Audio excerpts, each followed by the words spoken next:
Hello and welcome to the next math section that we're going to be going over. This one is going to be on descriptive statistics. So we're going over lots of different stats terms. So this first question is asking to find the mean of the series defined by here. So this is combining our knowledge of, we know what a series is. It's a series of numbers. So like, say, remember, like 1, 3, 5, 7, right?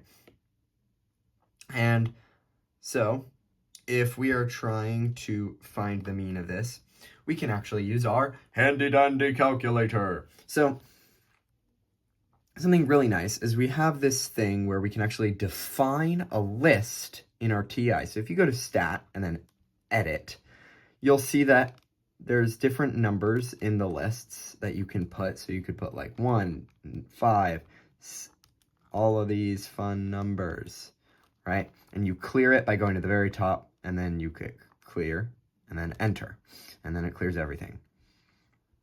So how do we define this series into a list? Well, actually, there's a really easy way to do it. What you have to do is you go ahead and go to second stat, which is a list. Then you scroll over to the right to OPS, and then you scroll down to number 5, sequence, SEQ. And then it asks for the expression, variable, start, and end. That's all you need to worry about. And the expression is right here, 3 times 2 to the n. And in this case, we're going to use, just like we did in previous times, x. So it's going to be 3 times 2 to the power of x, our variable. And since our variable is not n, it's actually x, we just put x in the variable part. Our start, we know, is n equals 1. So 1. Our end is 9, and then we're going to paste it in, and we're going to then click STO arrow, click store, and then you see this little L1 right here, that's second L1. And then it'll store all those numbers. If you go to stat, edit, you'll see all your numbers are in this list very nicely here. And it did all the work for you. So now all you've got to do, now that that list is there, you go to stat, calc, 1 var stats, L1, scroll down, calculate, and you go ahead and get 340.6. And so we can see that, let's see, where's our correct answer here?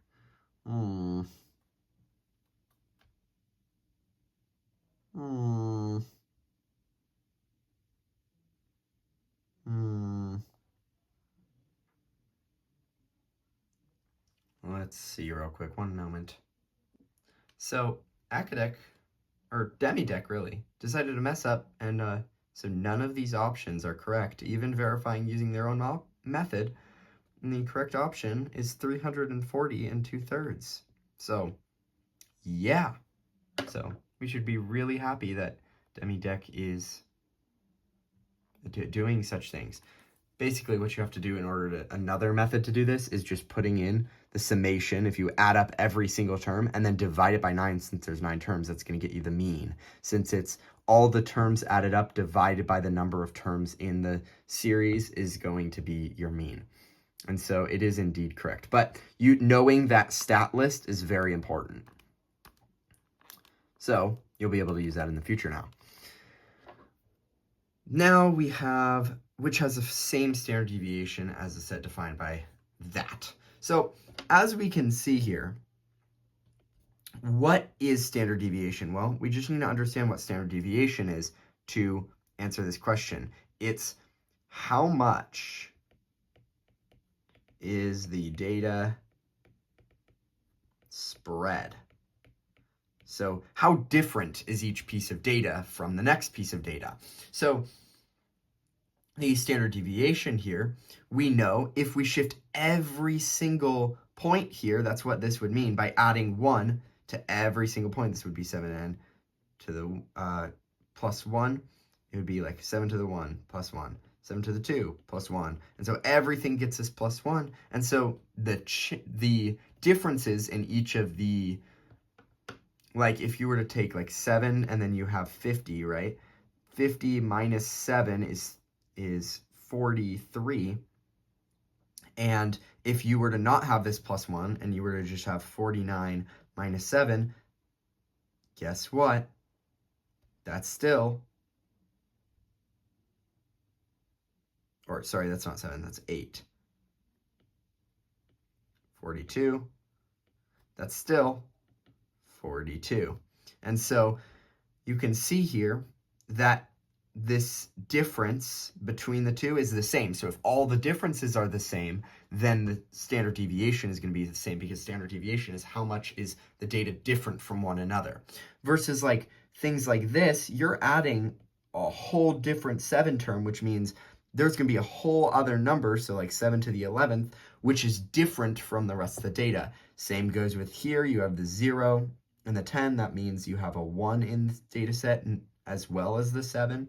Same goes here. So in other words, the standard deviation must experience a shift in order to stay the same, versus if you change the numbers in any other way, such as in multiplication or adding on a new term, then you're not going to have that correct. So the correct answer is A, because we're shifting it. Okay, next up, we've got standard deviation of the data set is, and of course, with these sorts of problems, if you really, really wanted to, you could do what we did in the last problem, where you literally go back to list, ops, sequence, and then you change each of these to be 7 to the x plus 1, or even just for the first one, we need to know our variance. And then x start end is 10. We paste that into storing it in list 1. And then we have stat calc 1var stats. And it will give us the standard deviation right here, whatever number that is, which is just an enormous standard deviation. And then if we were to go ahead and create a new list here with sequence where it's 7 to the x plus 1,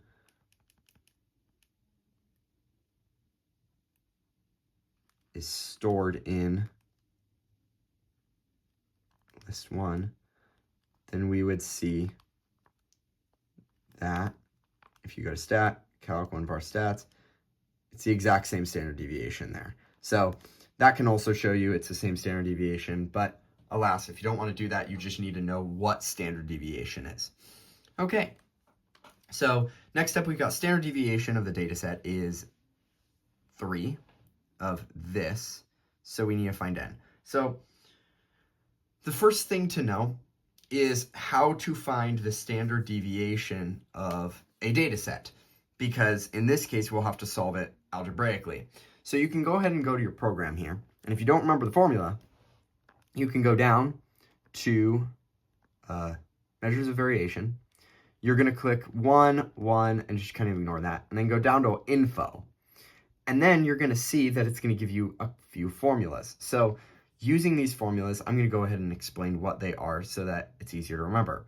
So the E means it's a sum, and then it's the sum of the xi minus x bar, which I'm going to explain what each of these means soon, squared, everything divided by n. And this also equals the sum of xi squared minus x bar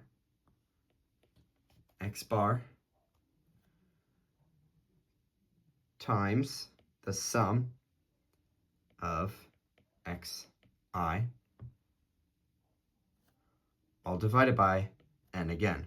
So let me explain how this works. So see how the E is the sum, and then it's xi minus x instead of x bar. It is x bar, but squared, all divided by n, and then same format goes for this one. So you can take a look, try and look at how they're the same thing. So what do each of these mean? Well, x bar is the mean of the data set. Xi here is the number in the set, so number here. So for example, 0 or n in this case. And the sum, you're adding up every single number subtracted by the mean, all squared, divided by the number of terms in the data set. And then, now, don't get confused. This n is not the same as this n that we're finding. It's not the same. N is just the number of terms, and then n that we're finding is the number in the data set. It's one of the xi's. So you may ask, how do we find this n given that we know our standard deviation? Well, first off, since this is a multiple choice test, we can easily, just like we did in previous problems, just go like 0, 0, 0, 0, and then 12, and see if the standard deviation is 3, based on plugging in to our stat edit 0, 0, 0, 0, 12. And then we would go stat, calc, 1 bar stats, see that the standard deviation is 4.8, not 3. And we go along with that with every single one. But I wanted to show you the standard deviation formula because we're going to need it later. So we're going to go ahead and solve it using the standard deviation formula and see that there is 0 minus the mean, actually I'm just going to put x bar, squared over 5 different terms. And then we know that this 0, it happens 4 times. You add it 4 times to itself. If you were to do 0 minus x bar squared, all of that added 4 times. So we can just say, if it's added 4 times, then it's 4 times this amount, plus n minus x bar squared over 5. This all equals 3. Now the question is, well, we have 2 variables. How are we supposed to find n? Well, we find x bar. X bar, we know, is going to be the sum of all the data sets, 0 plus 0 plus 0 plus 0 plus n divided by 5, because that's what a mean is you add up all the numbers and divide it by the number of numbers in the set. And so this is just equal to n over 5. So all we've got to do here is say that this is 4 times negative n over 5 squared over 5 plus n minus n over 5 squared over 5, that equals 3. And so now we have a solvable expression if you really want to go do that algebra. But instead of going through all the trouble to do all that annoying algebra, we can instead just say, I'm going to instead just plug it all into my calculator. And so, just to clear space, I'm going to go ahead and erase this. But we know that if we were to plug in every single value in our calculator here, so for example, the next 7.5, we see stat, calc, 1 bar stats, we see that our standard deviation, and it's the little sigma is the standard deviation, is 5. So that's that symbol, that little O looking thing, that's going to give you your standard deviation. Don't look at the S. It's 7.5. Okay. Next up, we've got this weird looking thing. Well, luckily I explained the formula to you, right? I explained one of the formulas, but I'm going to explain the other formula. This is sum of xi, and this is all accessible in your calculator, remember, squared minus x bar, sum of xi, all over n. And so we know what the sum of this is. We know this is 2550 minus, we know x bar is 13. And then how do we figure out this? Well, this is also in your calculator. Sum of xi is equal to n times x bar. If you think about it, that makes sense because it's every single x summed up together. So it's that number, the number of terms multiplied by the mean. So in this case, it would be 13 times 8, because there's 8 terms, because it goes from 1 to 8. And then 13 times 8 here is 104. And so we have 13 times 104 divided by, guess what? 8 terms, 8. So if we go ahead and plug that into our calculator, minus 13 times 104 divided by 8.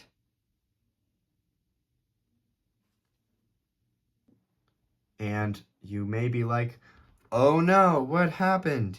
You get a 149.75. What is this? Well, guess what? We didn't solve for standard deviation. We solved for something called variance. I tricked you. I know. I'm sorry. But we solved for variance, not the standard deviation. And guess what variance is? This is the perfect segue to figure out what variance is. It's standard deviation, or the square root of standard deviation, or in other words, or no, other way around.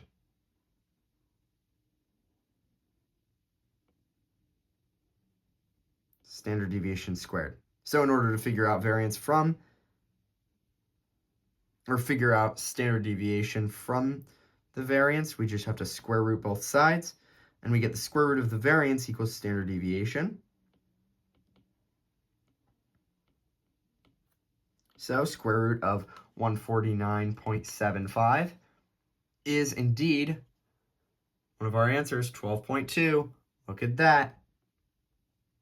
We got that. So that's how you solve for that, using that formula right there. And another formula that you can use, if you're ever in doubt, is actually in your, it's not in your calculator programs, but it's this minus this sum of xi divided by n, all divided by n.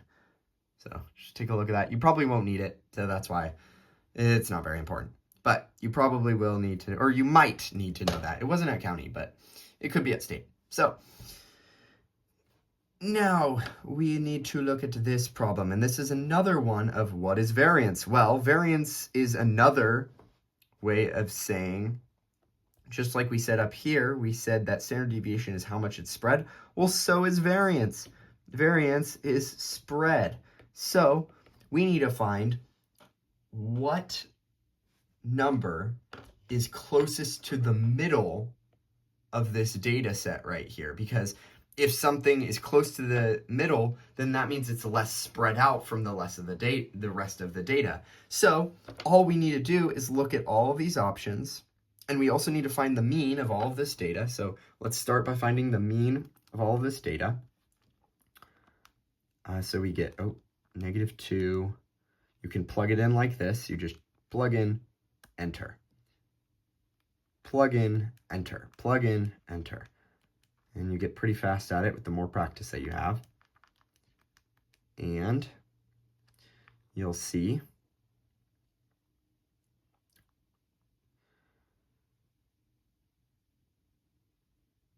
we have to decrease the variance the most here. So we're finding the mean, right? We've got a mean, which is the little x bar, 11.6, right? So which number is furthest away from this 11.6? Well, so since our mean here is 11.6 repeating, then we can see that -4 is the furthest away from this 11.6. And so our answer, even though DemiDeck decided that on their answer key they would just do their math wrong, it's going to be -4 because that's the furthest. So if you're removing a number that's far from the middle of the data set, then it's going to be less spread out, if that makes sense. So this next problem we're going to be going over for the descriptive statistics. section is going to be finding the variance of this data set. So how do we do this? Well, this is actually quite easy here. We just go to stat, edit. We edit our list of all our items here, and we put in each of the items. So 2, 18, 3, 5, 4, and then we do stat, calc, 1var stats, L1, calculate, and we can see our standard deviation there, 5.88557. We already introduced the idea that variance equals standard deviation squared, and so we just need to do 5.885575588 squared. So if we go ahead and do that, 5.885575588 squared, it's going to get us 34.64 right there. Letra B. Okay. Next up, this next question introduces the idea of IQRs. So how a data set works is you have the median, which is the middle number, and then you have Q1 and Q3, Q1, Q3, and then this is the median. Okay, so the middle number, so say you have like 1, 3, 7, 9, 11. 7 is your median because it's in the very middle. Now, it's also your mean, but not all data sets are exactly alike. So if you have 1, 1, 3, 1, 1, or no, 3, 9, 100, the median is still 3. It's not any higher or lower or whatever. And then the IQR is the distance from Q3 to Q1. And so like in, say, this data set example, Q1 is 1, Q2 is 9, median is going to be your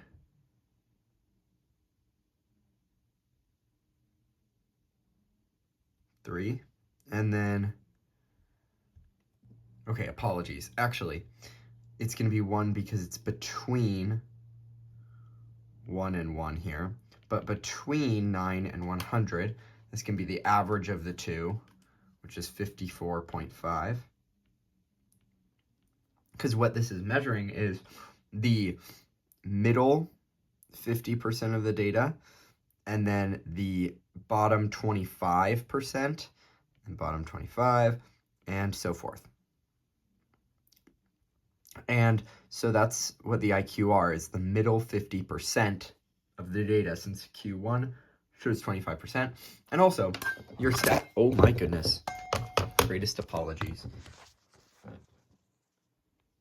So we see here, if we were to put in that example that we were doing earlier, one, we can see that if we do 1var stats, we can see the Q1 and Q3 there.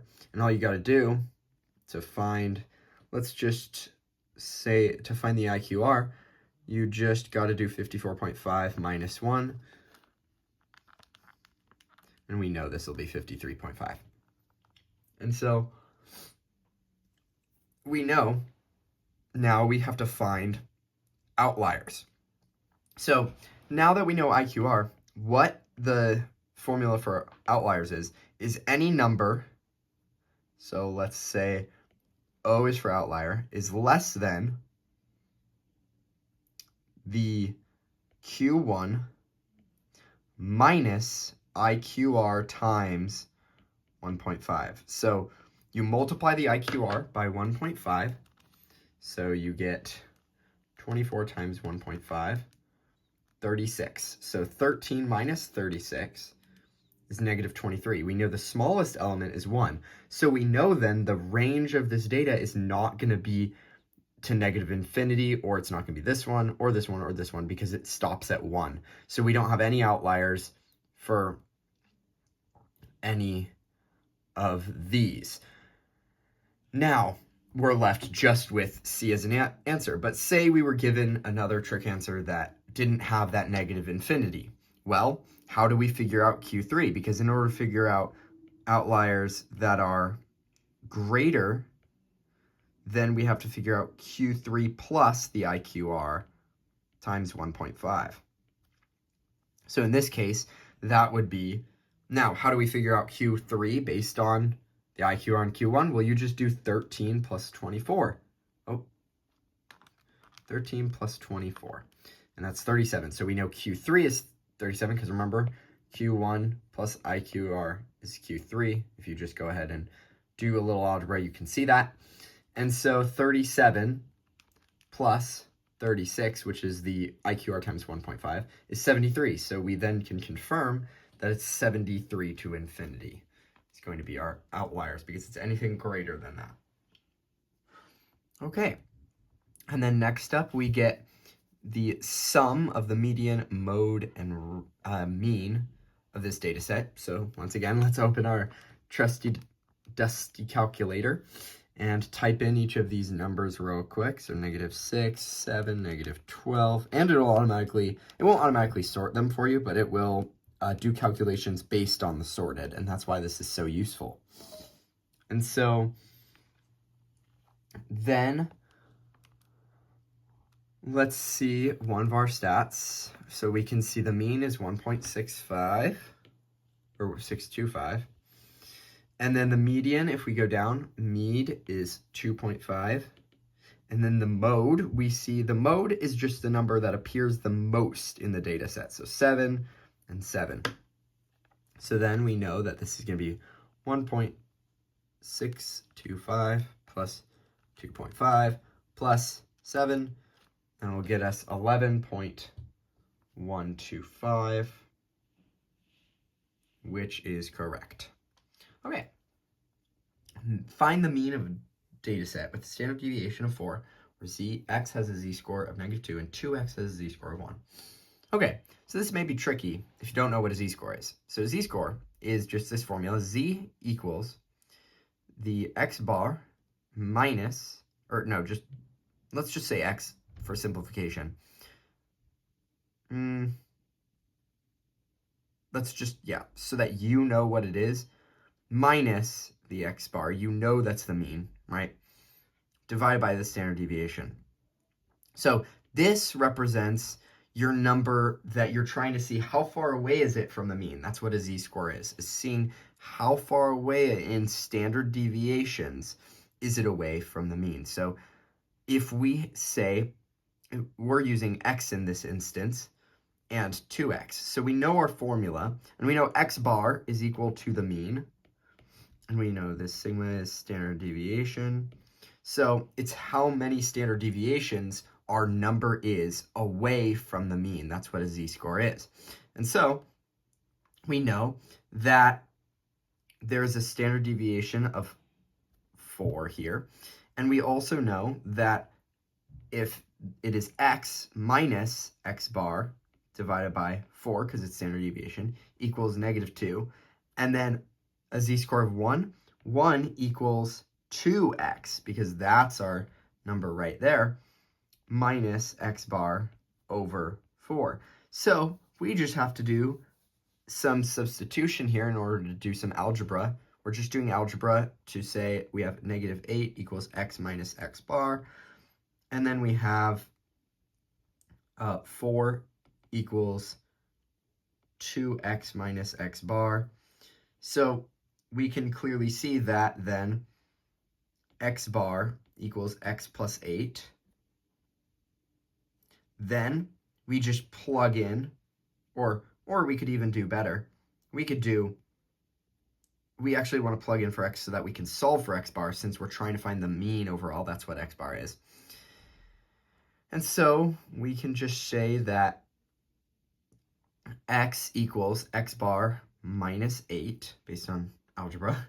4 equals 2 times x bar minus 8 minus x bar, which is going to be 4 equals x bar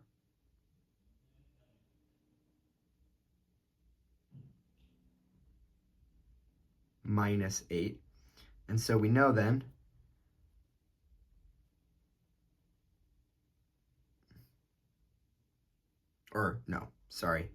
it's going to be 2 times, or 2x minus equals, or minus x bar is going to be x bar equals 20. And then finally, we get this question, which has the smallest variance. Well, we can actually see this because it's very plain. Which data has the least different amount of data? And it's clearly this one, because we have a bunch of 14s that are all the same. And so we have the smallest variance. But of course, you could always just plug into your calculator, as we have in the previous sections. So thank you for watching, and I hope this helped.